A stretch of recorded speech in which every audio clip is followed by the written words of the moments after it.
হজরত মুসা আলাইহিস সালাম আল্লাহর দেওয়া সমস্ত আদেশগুলো দায়িত্ব সহকারে পালন করেছেন। এবার তার বিশ্রামের পালা। তাছাড়া হজরত মুসা আলাইহিস সালামের অনেক বয়স হয়ে গেছে। তিনি অতীতের সমস্ত কথাগুলো মনে মনে ভাবছেন। এর মধ্যেই হঠাৎ একদিন হজরত আজরাইল আলাইহিসসালাম হজরত মুসা আলাইহিসসালামের সামনে এসে দাঁড়ালেন। আজরাইলকে দেখে হজরত মুসা আলাইহিসসালাম বললেন, হে আজরাইল, তুমি কি আমার জান কবজ করতে এসেছ? তখন আজরাইল আলাইহিসসালাম বললেন, হ্যাঁ, আমি আল্লাহর আদেশে আপনার জান কবজ করতে এসেছি। তখন মুসা আলাইহিসসালাম বলেন, তুমি কি আমার সেই মুখ দিয়ে জান কবজ করবে, যে মুখ দিয়ে আমি আল্লাহ রাব্বুল আলামিন এর সাথে কথা বলেছি? তখন হজরত আজরাইল আলাইহিসসালাম বললেন, তাহলে আমি আপনার চোখ দিয়ে জান কবজ করব। তখন মুসা আলাইহিসসালাম বললেন, কোন চোখ দিয়ে জান কবজ করবে? যে চোখ দিয়ে আমি আল্লাহর নূরের তাজাল্লি প্রদর্শন করেছি।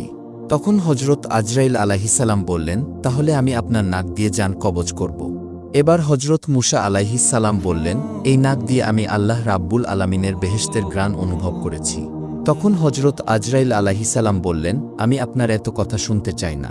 আমার যে দিক দিয়ে ইচ্ছা সে দিক দিয়ে আমি জান কবজ করে নিয়ে যাব।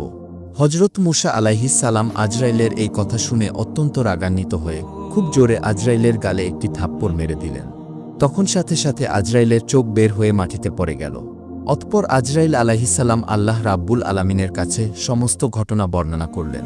আল্লাহ রাব্বুল আলামিন সাথে সাথে হজরত আজরাইল আলাইহিসসালামের চোখ ঠিক করে দিয়ে বললেন, হে আজরাইল, আমার সমস্ত পয়গম্বরদের মধ্যে মুসা হলো একটু বেশি রাগান্বিত এবং তার রাগ বেশি। হে আজরাইল, তোমাকে আর মুসার কাছে যেতে হবে না। মুসার ব্যাপারটা আমি আল্লাহ নিজেই দেখব।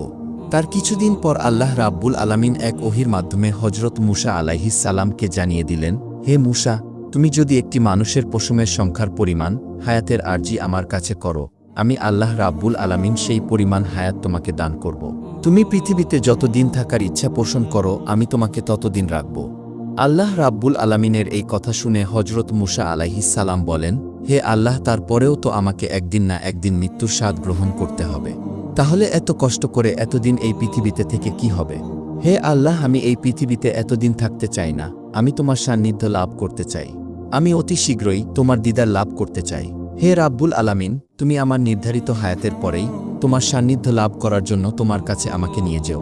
হে আল্লাহ, তোমার কাছে আমার মৃত্যুর পূর্বে শেষ একটি অনুরোধ, তুমি আর একটিবার তোর পাহাড়ে নিয়ে আমাকে তোমার সাথে কথা বলার সুযোগ করে দাও। আল্লাহ রাব্বুল আলামিন তখন হজরত মুসা আলাইহিসসালামকে তোর পাহাড়ে যাওয়ার জন্য অনুমতি দিলেন। অতঃপর হজরত মুসা আলাইহিসসালাম তোর পাহাড়ে আসলেন এবং আল্লাহ রাব্বুল আলামিনের তাজাল্লি প্রদর্শন করলেন। অতঃপর হজরত মুসা আলাইহিসসালাম আল্লাহর দরবারে প্রার্থনা করে বললেন, হে আল্লাহ, আমার উম্মতের প্রতি আপনি গজব নাজিল করবেন না। তাদেরকে আপনার ছায়াতলে আশ্রয় দিবেন, তাদেরকে আপনি রুজি রোজগারের ব্যবস্থা করে দিবেন, তাদেরকে আপনি অনাহারে মৃত্যু দেবেন না। তখন আল্লাহ রাব্বুল